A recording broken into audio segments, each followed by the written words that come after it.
Here where Myrtle Street is now, so you know where Grove Street is around there.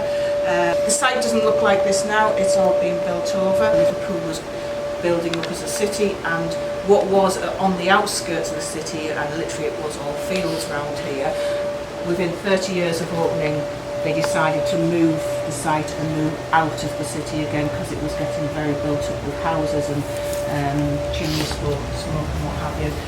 So they went out to the countryside, which is Edge Lane. It was one of the first botanic gardens that was open to the public as well. Liverpool was seen as the place for botany in the UK. The ships were all coming through here.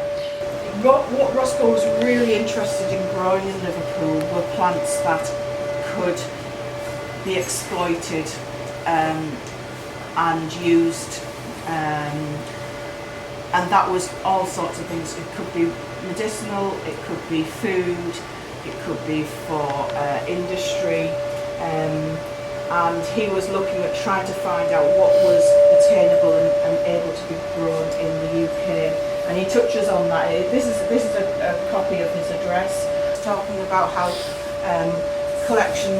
species that very easily are grown overseas, and that way spending money importing. Let's experiment at what we can grow in the UK.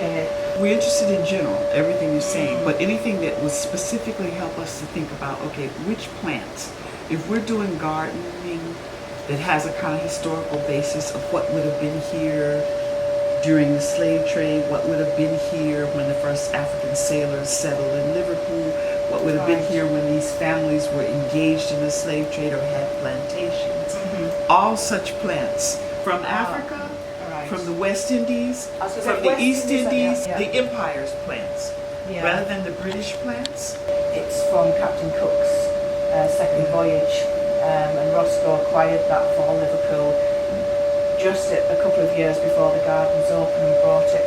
That is important for us. You know why? Because they took Captain Cook's plants to the West Indies and naturalized them there. And a lot of people from the West Indies think that those plants are native to the West Indies, but it's actually Captain Cook, like breadfruit, which is part of the national dish. Captain Cook.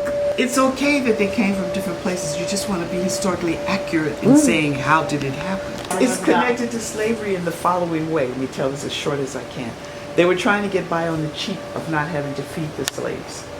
So they had the provision grounds that we talked about yesterday or day before yesterday. But they also, he was trying to get stuff that the slaves could grow it. They wouldn't have to be bothered. Breadfruit dropped down like heaven, and breadfruit became the food. The larger story of slavery also involves knowledge.